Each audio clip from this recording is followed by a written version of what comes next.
ఎంతో రుచికరమైన lemon rice ఏ రకంగా చేసుకోవాలో ఈరోజు నేను మీకు చూపిస్తాను ఫ్రెండ్స్. ఇది మనకి ఇంట్లో ఉన్న వాటితోటే నేను ఈజీగా ప్రిపేర్ చేసుకోవచ్చు. లెమన్ రైస్ ఇష్టం ఉండకపోవడం అంటూ ఉండదు. చాలామంది చింతపండుతో చేసింది ఇంట్రెస్ట్ చూపించరు. లెమన్ రైస్ అనేటప్పటికీ అందరూ కూడా తినేస్తారు. ఓకేనా ఫ్రెండ్స్, అందుకే మనము ఈజీగా అంటే మనకి టైం సేవ్ అవ్వాలి అనుకుంటే ఇలా ఈజీగా ఎప్పుడైనా చేసుకోవడానికి నేను ప్రాసెస్లో చూపిస్తాను, చూడండి.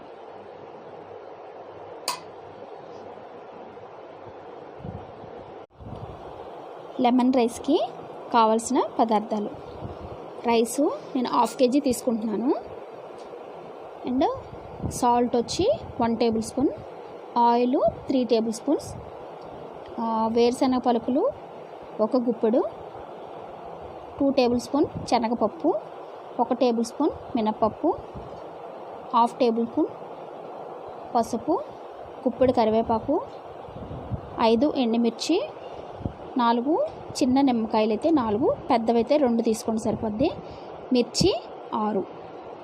ముందు మనము రైస్ శుభ్రంగా 2-3 సార్లు కడుక్కొని కుక్కర్లో 1 విజిల్ పెట్టించుకుందాము. కుక్కర్ పెట్టుకున్నాము, 1 విజిల్ వచ్చిన తర్వాత ఆపేసుకుందాం.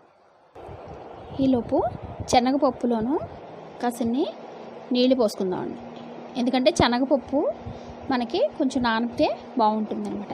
నేను వేరుశనగ పలుకులు తెచ్చుకున్నప్పుడే ఏం చేస్తానంటే ఫ్రై చేసేసుకొని పీల్ తీసుకుని పెట్టేసుకుంటాను. కాబట్టి నేను ఇలా మీకు రెడీగా ఉంటుంది. ఇది నిమ్మకాయలు రసం తీసి పెట్టుకుందాం.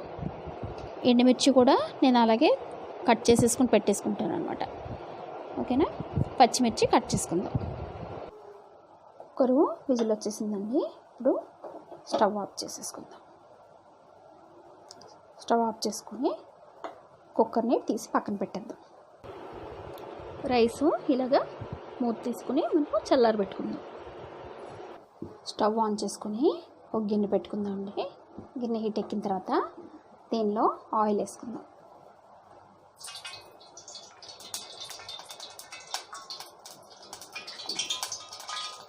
3 టేబుల్ స్పూను ఆయిల్ వేసుకుని మరగనిద్దామండి. స్టవ్ లో ఫ్లేమ్లో పెట్టేసుకుందాం. ఆయిల్ హీట్ ఎక్కిన తర్వాత ముందుగా మనం శనగపప్పు, పచ్చిమిరపకాయలు వేసుకుందాం. శనగపప్పు ఇలాగా తడిపి నానబెట్టేసుకోవడం వల్ల మనకి పంటకైతే పండినప్పుడు ఇబ్బందిగా లేకుండా ఉంటుందండి. ఎందుకని నేను ఇలా చేస్తాను అన్నమాట.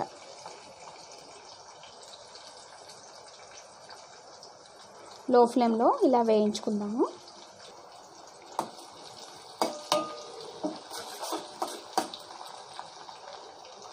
దీనిలోనే మనము కరివేపాకు, ఎండుమిరపకాయలు, మినపప్పు వేసేసుకుందాం.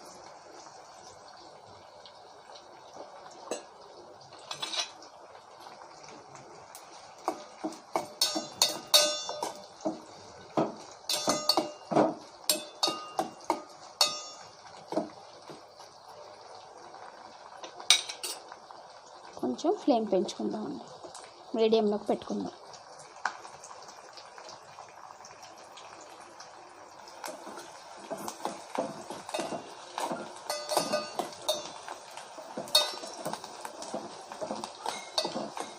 ఈజీగా అయిపోతుందండి లెమన్ రైస్. మనకి ఎక్కువగా ఇబ్బంది పడక్కర్లేదు. వేడి అన్నమే కాదు, ఇది మనకి మిగిలిపోయిన అన్నంతో కూడా ఇలా పోపు పెట్టేసుకుంటే బాగానే ఉంటుంది. అంటే నైట్ అన్నం మిగిలిపోయింది అనుకోండి, దానిలో ఉప్పు నిమ్మకాయ కలిపేసి ఉంచేస్తే అన్నం పాడవకుండా ఉంటుంది అనమాట. అప్పుడు పొద్దున్నే మనము చక్కగా పోపు వేసేసుకొని ఆ వేడివేడి పోపులో అన్నం తిరగేసేసుకున్నాం అనుకోండి, చక్కగా ఉంటుంది అన్నమాట.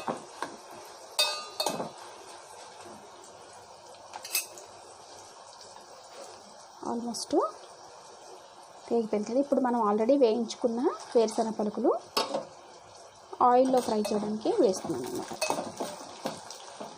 వేరుశనగ పలుకులు తెచ్చుకున్నప్పుడు ఇలా చేసేసుకుంటే మనకి వాడుకున్నప్పుడు ఈజీగా ఉంటుంది. మనకి పచ్చళ్ళు చేసుకున్నా ఏం చేసుకున్నా కొంచెం తీసుకుని యూజ్ చేసుకోవచ్చు అనమాట. చక్కగా రోస్ట్ చేసుకుని పీల్ తీసేసుకుని మనము ఒక డబ్బాలో పెట్టేసుకుంటే మనకి ఒక 2 నెలల వరకు కూడా ఏం పాడవకుండా పురుగులు పట్టుకుని ఉంటాయి.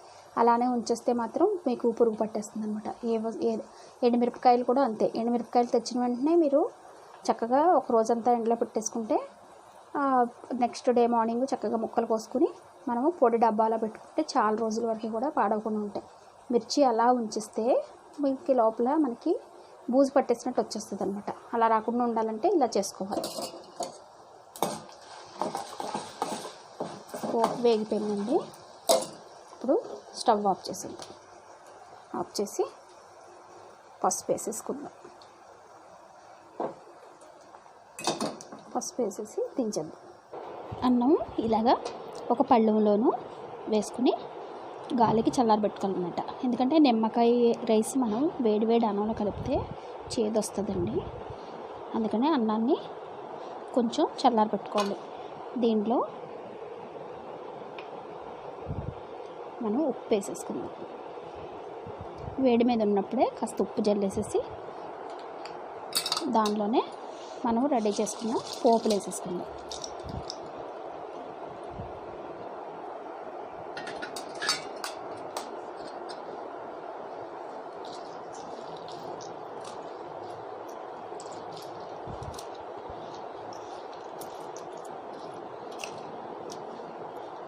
అన్నాన్ని కొంచెం కొంచెంగా మనం దీంతో కవర్ చేసుకుంటూ కలుపుకోవాలి. గడ్డలు అవి ఉండకూడదండి. కుక్కర్లో వండిన అన్నం మనకి వస్తే గడ్డల్లా వస్తుంది కదా, అవన్నీ కూడా చక్కగా మనం కొంచెం చల్లారిన తర్వాత గరిటెతోటి నెమ్మదిగా బ్రేక్ చేసేసుకోవాలి. అన్నం కాస్త బిరుసుగా ఉంటేనే బాగుంటుంది.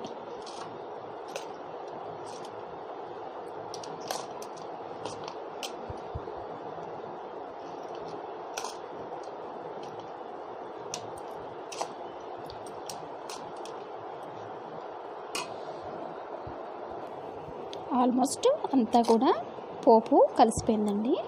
రైస్ కూడా ఎక్కడ గడ్డలు లేదు. ఇది కూడా ఒక 1/4 వేడిగా ఉంది, 3/4 చల్లారిపోయింది. ఇప్పుడు మనము ఈ వేడి మీద ఉన్నప్పుడు ఒకసారి పైకి కింద కలుపుకొని రైస్ దీనిలో నిమ్మరసం వేసేసుకుందాం. గుర్తుంచుకోండి, నిమ్మరసం ఎప్పుడు ఇలాగే చేసుకోవాలన్నమాట, వేడాన్నంలో వేయకూడదు. ఇప్పుడు నిమ్మరసము మనము ఇలాగా వేసుకుందామండి. పిక్కలు రాకుండా నీట్గా ఇది జ్యూసు చక్కగా వేసుకుందాం.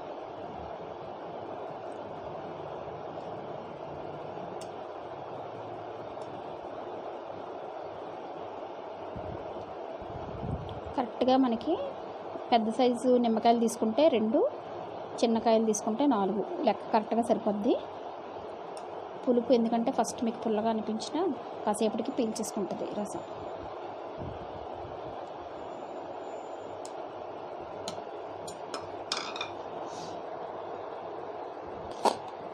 చూసారా ఎంత సింపుల్గా మనకి లెమన్ రైస్ రెడీ అయిపోయిందో.